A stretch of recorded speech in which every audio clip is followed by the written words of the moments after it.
guys, just a little disclaimer before we start with the video. I will be using photos from the movie in these presentations so that you can put a face to the characters' names. However, I will follow the book exactly because the movie is different than the book. So you cannot just watch the movie and think that you will pass your test and exam. Please don't do that. Read the book with your teacher and then come back to these summaries just to recap and then to ace your exam or your test. So the pictures of Lien that I'll be using is from the movie, and in the movie, she's got blonde hair like this. However, in the book, they describe her as having dark hair like the rest of the family. I know, confusing. So please, when I show a picture of Lien having blonde hair, please note and please remember that she's got dark hair like the rest of the family. Hoofstuk 9, 'n rus op die menu. So it is just before 8 o'clock and Lien is already at the salon. She didn't drive with Dirkie this morning. Remember, they live in the same block of flats, so usually she'd catch a lift with him. However, he had other errands to run and she didn't want to tag along. So she's there. Dirkie and Donovan are also already there. And immediately, Lien sees that daar onmin in die kamp is. What does it mean if there is onmin in die kamp? It means they are fighting, they are having words, they are arguing. So they would say stuff like, they won't talk to each other, but they would be like, Lien, please tell Donovan that. And Lien, please tell Dirkie that. So Lien is tired. She didn't sleep a lot. She was watching a movie and now she's angry that she did that. And she feels guilty that she didn't do a lot of homework. She realizes that she's going to have to catch up with all the work that she needs to do, because now she's working every day and she doesn't get too much time to do her homework. To her surprise, the kitchen is back to the way it was before she rearranged it. So Mary moved everything back. So Lien quickly just moved the mugs closer to the kettle, etc. It is so busy at the salon that even Lien now has to jump in and wash people's hair. In the beginning, she got really freaked out by touching other people's hair, but then she got the hang of it.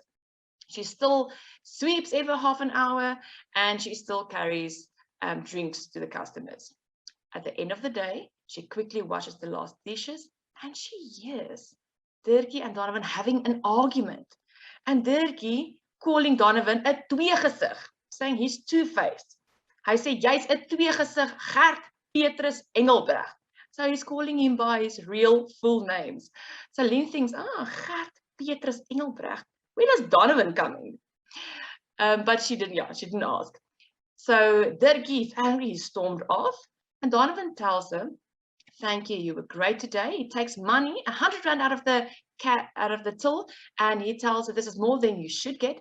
That you usually get. However, you earned it. You were great today. Buy yourself something nice. So Lien left a little note for Dirk to tell him that she's not driving with him because she wants to go to buy some food. She's at Pick n Pay and she buys hoender, kookvleis, oats, rys en 2 barwans vir haar en Bram, for her brother. So Lien stops hasty. She walks home. And she knows that Bram will stay at Dion's home this weekend, and she's not in the mood for the flat. It will just be her and her mom and the wine, en watter rus ook al op die menu will be. And this is where the title comes in. A rus op die menu refers to a Russian on the menu. What is that Russian? It means die Russische componist, Russian classical music. This is ironic, it's ironic, because there's classical music on the menu, however, there's no food on the menu. The mom doesn't make food, the mom doesn't buy food, she doesn't provide food. So the mom is standing there drinking wine, she looks at Lien while Lien unpacks the groceries that she bought. And she tells Lien dat sy voel so sleg dat Lien met haar eie geld kos koop. She feels bad that Lien has to buy food with her own money. And Lien tells her, well, you can start to give lessons again, teach piano again. She tells her you'll make much more money than working at home affairs. And she asks her, why do you not play piano anymore? So this is interesting that she doesn't play piano anymore. She feels this is something in the past. The mom doesn't answer her. She just keeps on drinking. Lien gets angry. She rushes to the piano and she thinks to herself, okay, fine, I will play then. And she starts to play something that she can remember from back in the day that she learned when she was small, Blauwe Now. I'm not sure how you say that. It is something that the mom taught her when she was little. So she vaguely remembers this, and she starts to play it very loudly, hoping that the neighbors hears this. Her mom doesn't do anything. Lien only hears her mom's door closing. So her mom went to her room. Lien also goes to her room thinking she needs to do math. She takes the book and thinks, how many children have held this book of horrors in their hands? It's quite interesting. This is quite clever and witty, referring to the math book as the book of horrors. Clearly, she struggles with it. Clearly, she doesn't like it. So she decides she's not going to do it. She's not in the mood. She throws it under the bed, thinking, oh, tomorrow I'm going to look for this. I'm going to search for this.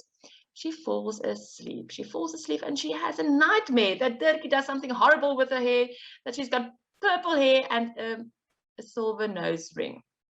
She wakes up. It's already dark. It's not the morning yet, but it's like early evening. She wakes up. She goes to her mom's room. Her mom is playing classical music loudly in her room. She asks her, does she want something to eat? The mom does not reply. Lien goes to the kitchen and she makes herself. Sy braai vir haar 2 aardappels, 'n hoenderboutjie, en 'n tamatie. She goes and eats in front of the TV. And she wishes that Bron was there. She wishes that there was just someone to talk to, someone to tell them what happened at Creations today. Because remember, clearly the mom is not there for her to talk to. The mom's like, like we just saw, the mom's in a room, not interacting with her, clearly too drunk to interact anyway. So she misses Bron. And then she starts to think about haar vriende uit die vorige lewe, her friends from her past life. This is interesting that she calls it her past life. So clearly something happened. They're not her friends anymore. Remember, she moved to a new school. And then she contemplates to phone Wouter and just talk to him. But then she thinks, oh, he's probably like spending time with the cricket boys after the cricket match, or worse, maybe his new friends like Ricky and Sanet, and she feels jealous about that. And then she contemplates to go and visit Tannie Bets, but she decides against it. And then she thinks that so many things have changed in the past 2 years. Sometimes she needs to pinch herself to see if everything is real. So again, clearly showing us that we know something happened 2 years ago, and that this is not the norm.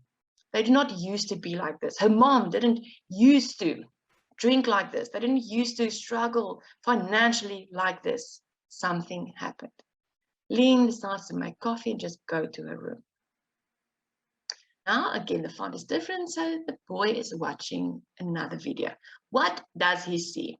He sees a house, and on the roof sits a black-haired girl holding a cat, and next to her, 2 other girls.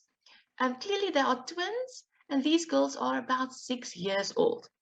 There's a man with black hair trying to get them down. He's talking to them, trying to get them down.